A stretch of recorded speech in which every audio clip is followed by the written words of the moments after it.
बिस्मिल्लाहिर्रहमानिर्रहीम। अस्सलाम वालेकुम स्टूडेंट्स आई एम रियासत Ali, you physics teacher. Students, हमारा आज का जो टॉपिक है वो है थर्मल एक्सपेंशन। स्टूडेंट्स, हम लास्ट लेक्चर में थर्मल एक्सपेंशन की डिफ़ाइन और इसके इनिशियल जो डिस्कशन है वो कर चुके थे। आज जो हमारा मेजर टॉपिक है वो है लीनियर थर्मल एक्सपेंशन और वॉल्यूम थर्मल एक्सपेंशन। सबसे पहले स्टूडेंट्स, थर्मल एक्सपेंशन की जो इनिशियल स्टेटमेंट है वो रीड करते हैं। Most of the substances solid, liquid and gases expand on heating and contract on cooling. Simply students इस तरह से है कि जब हम सॉलिड या लिक्विड या गैस कोई भी मैटर है, स्टेट ऑफ मैटर है, जब हम टेम्परेचर इंक्रीज़ करते हैं तो वो टेम्परेचर इंक्रीज़ करने से एक्सपैंड करते हैं, या जब टेम्परेचर को लेस करते हैं तो वो कॉन्ट्रैक्ट करते हैं या सिकुड़ते हैं।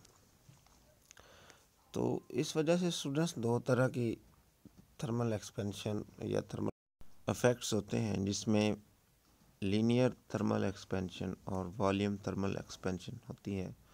तो स्टूडेंट्स, फर्स्ट ऑफ ऑल है लीनियर थर्मल एक्सपेंशन। तो इसको रीड जब करेंगे, it has been observed that solids expand on heating and their expansion is nearly uniform over a wide range of temperature.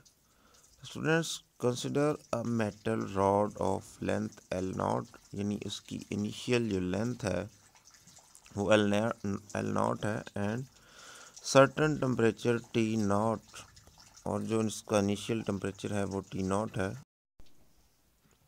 तो स्टूडेंट्स, जब इसका हम टेम्परेचर इंक्रीज़ करेंगे, यानी लेंथ उसकी L0 है और टेम्परेचर T0 है, उसके बाद जब हम इसका टेम्परेचर चेंज करेंगे, T0 से T पर लेके जाएंगे, तो उसकी जो लेंथ है वो L0 से L की तरफ, यानी उसमें जो भी चेंजिंग आएगी वो L होगी। तो इन दोनों चीज़ों को अगर हम लिखना चाहें तो increase in length of the rod वो इस तरह से लिखी जाएगी, यानी चेंज इन लेंथ क्या होगी, क्योंकि हमने उसकी जो इनिशियल लेंथ नोट की है वो L है। जब उसको टेम्परेचर देने के बाद, इनिशियल जो टेम्परेचर T है उसके बाद T0 है, उसके बाद जब उसका टेम्परेचर चेंज करेंगे तो वो T हो जाएगा। इनिशियली जो चेंज इन लेंथ है वो डेल्टा L है, वो है L माइनस L0, और डेल्टा T जो है वो क्या है, T minus T0। For example, कोई इनिशियल रॉड है जिसकी लेंथ कितनी है, फॉर एग्जांपल 10 मीटर मैं कह लूँ, उसके बाद ये वाली जो 10 मीटर है इसको मैं L0 का नाम दे दूँ। अगर एक्सपेंशन के बाद टेम्परेचर इंक्रीज़ करने के बाद उसकी लेंथ 12 मीटर हो जाए, तो फिर क्या करना होगा हमें, L माइनस L0, यानी जो लेंथ में चेंज आई है उसमें से जो उसकी पास लेंथ थी, जब से पहले वाली लेंथ थी, वो माइनस कर देंगे, तो जितनी चेंज होगी वो उसकी चेंज इन लेंथ होगी। स्टूडेंट, बिल्कुल सेम यही तरीक़ाकार हम टेम्परेचर वाले फिनोमेना में करेंगे, यानी उसका जो इनिशियल टेम्परेचर है T0 है, उसके बाद चेंज जो टेम्परेचर में हम जितना करेंगे वो T माइनस T0 करके डेल्टा T निकाल लेंगे।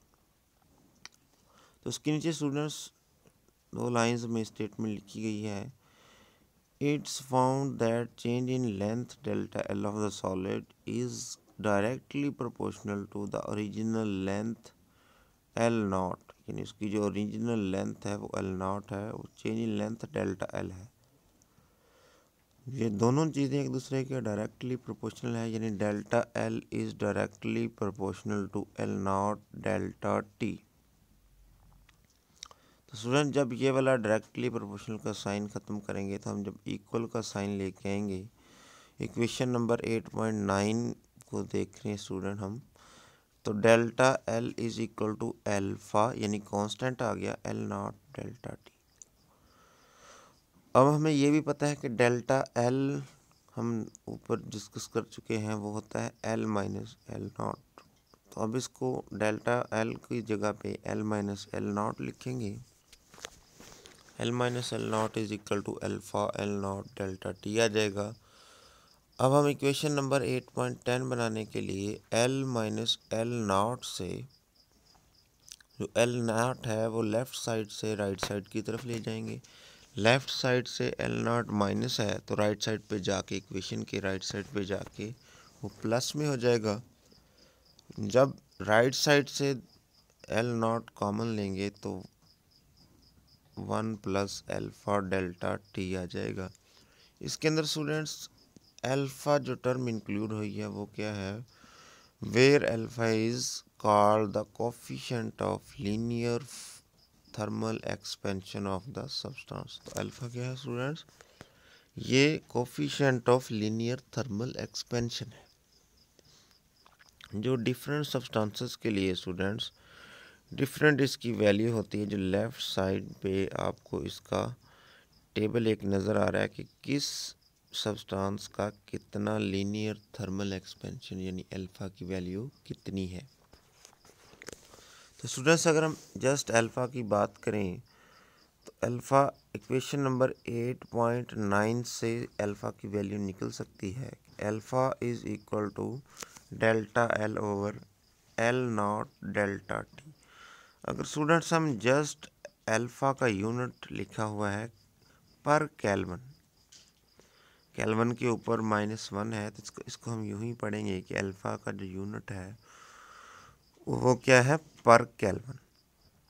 वो क्यों है स्टूडेंट्स, क्योंकि alpha is equal to delta L over L naught into delta T लिखा हुआ है, डिनोमिनेटर में डेल्टा टी है।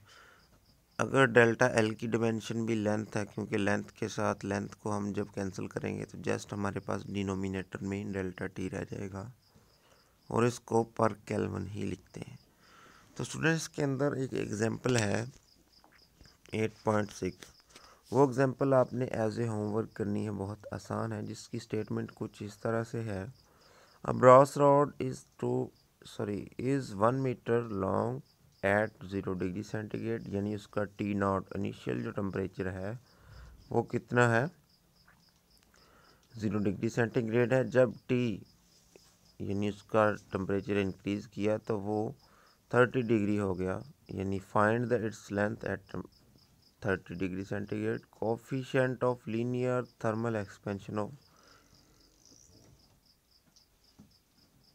ब्रास इज इक्वल टू 1.9 10⁻⁻5 पर केल्विन। ये डिफरेंट मटेरियल का जो होता है thermal linear thermal expansion of coefficient, तो ये वाला ब्रास का नोट किया गया है यहाँ पे। तो स्टूडेंट इसमें जो लेंथ दी गई है वो एल नॉट 1 मीटर है, T 30 degree centigrade, T not 0 degree centigrade. जब स्टूडेंट्स हम टी नॉट को केल्विन में चेंज करेंगे तो 273, हम लास्ट टाइम इनको चेंजिंग के इसके मेथड्स भी रीड कर चुके हैं। अगर हमारे स्मार्ट सिलेबस में ये नहीं है तो ये इनिशियली इस चैप्टर के स्टार्ट में हम देख सकते हैं कि केल्विन से सेल्सियस में किस तरह से जाना है और सेल्सियस से केल्विन में किस तरह चेंज करना है, वो हमने जस्ट इसको केल्विन में चेंज किया है। जब हम 30 डिग्री को 273 में ऐड करेंगे तो वो 303 केल्विन आ जाएगा, और जब 0 को 273 में ऐड करेंगे वो 273 केल्विन आ जाएगा। इसी तरह से हम इसका चेंज इन टेम्परेचर यानी 30 केल्विन निकाल सकते हैं। जब thermal coefficient of linear coefficient है, लीनियर थर्मल एक्सपेंशन का जो कोफिशिएंट है वो भी इसमें नोट है। जब उस इक्वेशन में पुट करेंगे L is equal to L naught 1 plus alpha delta T, तो हमारे पास जो उसकी इनिशियल लेंथ और फाइनल लेंथ में चेंज आएगी वो इसमें हमारे पास एल की वैल्यू आ जाएगी, यानी ये उस चेंज के साथ जितना, उस टेम्परेचर के साथ जितना उस लेंथ में चेंज आई है वो उसकी वैल्यू मीटर्स में आ जाएगी। यानी इनिशियली लेंथ उसकी 1 मीटर थी, अब 1.00057 मीटर, यानी कुछ चेंजिंग हो गई है। कब, जब हमने उसका जो टेम्परेचर है 0 डिग्री सेंटीग्रेड से 30 डिग्री सेंटीग्रेड पर लेके आए हैं, या हम ऐसे कह लें 273 केल्विन से लेकर 303 केल्विन पर लेके आए हैं, तो उसकी जो लेंथ है उसमें 1.00057 मीटर चेंज आई। नेक्स्ट स्टूडेंट्स है वॉल्यूम थर्मल एक्सपेंशन। ये बिल्कुल स्टूडेंट्स बिल्कुल वैसा ही फिनोमेना है जैसे हमने बात की जस्ट लीनियर थर्मल एक्सपेंशन की। अब लीनियर अलोंग लाइन यानी एक वन डायमेंशन में उसकी चेंज थी। अब स्टूडेंट्स उसके वॉल्यूम में थर्मल एक्सपेंशन हमने पढ़ना है। फर्स्ट ऑफ ऑल स्टूडेंट्स हमें ये भी पता है कि जो वॉल्यूम होता है वो किसी भी चीज़ का उसमें 3 डिमेंशंस होती हैं। जैसे हम चैप्टर नंबर 7 के स्टार्ट में पढ़ चुके हैं कि वॉल्यूम क्या होता है, लेंथ विड्थ और हाइट को जब मल्टीप्लाई करेंगे तो वह क्या आता है, वॉल्यूम उसका क्रिएट होता है, वॉल्यूम बनता है। अब ये जो चेंज है ये वॉल्यूम एक्सपेंशन है। जब हम किसी चीज़ को टेम्परेचर देंगे तो उसके अंदर अकॉर्डिंग वॉल्यूम चेंज आएगा, यानी लेंथ भी चेंज होगी, विड्थ भी होगी और हाइट भी, यानी 3 डिमेंशन में चेंज होगी। तो स्टूडेंट्स इस हेडिंग के जो एंड पे आएगा वो क्या होगा कि हमने फिर कंपैरिजन करना है कि वॉल्यूम थर्मल एक्सपेंशन और लीनियर थर्मल एक्सपेंशन में कंपैरिजन कितना है। तो स्टूडेंट्स वो अभी से नोट कर लें कि जो लीनियर थर्मल एक्सपेंशन है वो अलोंग वन डायमेंशन है, तो जो वॉल्यूम थर्मल एक्सपेंशन है अलोंग 3D यानी 3 डिमेंशन है। तो फिर इन दोनों क्वांटिटीज़ के अंदर लीनियर और वॉल्यूम के अंदर कितना फ़र्क हुआ। लीनियर जो है वो 3 टाइम होगी तो फिर जाके वॉल्यूम बनेगी, यानी जब एंड पे हम कोफिशिएंट निकालेंगे इसका होगा बीटा, तो उसको हम जब कंपैरिजन करेंगे लीनियर थर्मल एक्सपेंशन के कोफिशिएंट के साथ तो वो 3 time alpha is equal to beta होगा। तो स्टूडेंट्स इसको कंटिन्यू करते हैं। इसकी स्टेटमेंट पढ़ने के बाद हम जस्ट इसी की बात करते हैं कि जब उसका इनिशियल टेम्परेचर जो है वो T0 है, जब हम चेंज करेंगे तो वो T हो जाएगा। उसका जो इनिशियल वॉल्यूम है वो डेल्टा V है। चेंज करने के बाद उसका वॉल्यूम V0 हो जाएगा, यानी टेम्परेचर चेंज करने के बाद। अगर हम चेंज इन टेम्परेचर निकालना चाहे तो वो डेल्टा V आएगा। उसके बाद students delta V is equal to V minus V0 इस फार्मूला से निकाल सकते हैं। अगर हम चेंज इन टेम्परेचर निकालेंगे तो वो T माइनस T0 से निकल आएगा। बिल्कुल सेम फिनोमेना वैसा ही है जैसे हम प्रीवियस इक्वेशन में कर चुके हैं। उसके बाद स्टूडेंट्स हम इक्वेशन बनाने के लिए कंटिन्यू करते हैं इस प्रोसेस को। इक्वेशन नंबर 8.12 से एक स्टेप जो ऊपर है वही है कि ये चीज़ें जो डायरेक्टली प्रोपोर्शनल है, यानी delta V is directly proportional to V0 के, यानी चेंज इन टेम्परेचर के, तो delta V is equal to V0 delta T आ जाएगा। जब हम इसका इक्वल का साइन लेके आएंगे, डायरेक्टली प्रोपोर्शनल का साइन हटा के, तो delta V is equal to B आ जाएगा। B क्या है इसके अंदर, थर्मल एक्सपेंशन कोफिशिएंट है जिसकी वैल्यू क्या है, beta. Delta V is equal to beta V0 delta T। जब हम डेल्टा V की वैल्यू इनिशियली देख के इसको पुट करेंगे तो वो V माइनस V0 होगी। तो इक्वेशन बन जाएगी V minus V0 B V0 delta T। जब इक्वेशन नंबर 18.13 बनाएंगे तो V is equal to V0 1 plus beta delta T आएगा, where B is the temperature coefficient of volume expansion. तो student इसमें भी डिफरेंट मटेरियल की, डिफरेंट सब्सटेंसेस की beta की जो वैल्यू है राइट साइड पे स्लाइड के अंदर सब जितने भी इसके अंदर दिए गए हैं सब्सटेंसेस उनकी है। तो ये वाली अंडरस्टूड है कि इतनी ही वैल्यू होती है वॉल्यूम थर्मल एक्सपेंशन की जिस सब्सटेंस की इधर से आपको नज़र आ रही है। तो नेक्स्ट है स्टूडेंट्स एक एग्जांपल भी दिखाई गई है कि किस तरह से मेटल्स जो हैं वो उनकी जब टेम्परेचर इंक्रीज़ करते हैं तो किस तरह से उनका जो एक्सपेंशन होता है, लीनियर हो या वॉल्यूम, किस तरह से होता है। ये जस्ट आपने रीड करना है, ये आपके नॉलेज को इन्हांस करने के लिए है। नेक्स्ट स्टूडेंट्स है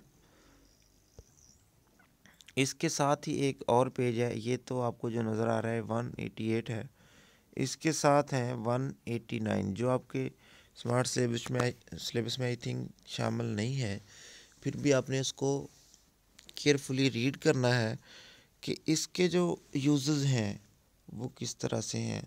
फॉर एग्ज़ाम्पल आपने देखा होगा जब रेलवे लाइन के ऊपर आपने सम टाइम विज़िट भी किया होगा कि जब हम रेलवे लाइन के ऊपर जो उसकी पटड़ी होती है फॉर एग्ज़ाम्पल, उसको जब आप देखेंगे जो गिर्डर्स से लगे होते हैं या बाज़ दफ़ा ब्रिज के ऊपर होते हैं, तो जो ब्रिज होता है उसके ऊपर जो गिर्डर जो लगा होता है स्टूडेंट्स, उसके अंदर भी हमने वॉल्यूम थर्मल एक्सपेंशन और लीनियर थर्मल एक्सपेंशन को मद्देनज़र रखते हुए उसकी डिज़ाइनिंग करते हैं। ये क्यों होता है स्टूडेंट्स कि जब दिन के टाइम फॉर एग्ज़ाम्पल अगर गर्मियों का मौसम है, दिन को टेम्परेचर या दर्जा हरारत बहुत ज़्यादा होता है और रात को वही आहिस्ता आहिस्ता लो हो जाता है। जब दिन के दौरान देखेंगे तो कोई भी मटेरियल है वो एक्सपेंड करेगा ड्यू टू हीटिंग, वो एक्सपेंड करेगा, उसमें कुछ ना कुछ मामूली सी चेंजिंग आएगी और रात को वो वाला थोड़ा सा कॉन्ट्रैक्ट यानी सिकुड़ेगा। यही है कि आप देख सकते हैं कि जो रेलवे लाइंस हैं उसके अंदर रेल की जो पटड़ी होती है उसके अंदर थोड़ा सा कुछ मीटर्स के बाद कुछ गैप छोड़ा जाता है और वहाँ से रिवर्स लगा के उनको टाइट किया जाता है, उनमें थोड़ी सी प्ले छोड़ी जाती है, यानी कि अगर तो वो एक्सपेंड करें तो वो वाले उनको मूवमेंट के लिए थोड़ी सी स्पेस दें, अगर वो कॉन्ट्रैक्ट यानी सिकुड़ें तो भी उनके दरमियान थोड़ी सी लचक होती है, यानी फैलने और सिकुड़ने की थोड़ी सी सलाहियत उन रिवर्ट्स के अंदर लूज़ करके छोड़ी जाती है। इसी तरह ब्रिजेस के अंदर भी होता है कि एक साइड को फिक्स करके दूसरी साइड जो होती है वो रूलर्स के ऊपर रखी जाती है। और स्टूडेंट्स, ट्रांसमिशन लाइंस जो हमारे ऊपर बहुत हैवी किस्म की ट्रांसमिशन लाइंस या कह लें कि जो बिजली की इलेक्ट्रिसिटी की वायर्स होती हैं वो थोड़ी सी एक्सपेंड और कॉन्ट्रैक्ट के हवाले से थोड़ा सा उनको लूज़ किया जाता है। टाइट नहीं करते, लूज़ रखा जाता है कि जब टेम्परेचर कम होगा यानी सर्दियों में वो खुद ब खुद ऑटोमेटिकली टाइट होकर टूट ना जाएं, या जब गर्मियों का मौसम हो तो वो ज़्यादा एक्सपेंड होंगी। तो अगर हम इनिशियली टाइट कर देंगे तो एक्सपेंड होने के लिए वो मटेरियल मॉलिक्यूल्स को एक्सपेंड करेगा तो वो वायर टूट सकती है। इसीलिए इसमें थोड़ी सी गुंजाइश छोड़ के उनको फिक्स किया जाता है कि इसमें कंट्रैक्शन और एक्सपेंशन का फैक्टर छोड़ के इतनी सी गुंजाइश दे के किसी भी मटेरियल को फिक्स किया जाता है। तो स्टूडेंट्स, ये 188 और 190 तक जो कुछ डिस्कशन है वो थोड़ी सी आपने इसको जस्ट रीड करना है। बेस्ट ऑफ लक, अल्लाह हाफिज़।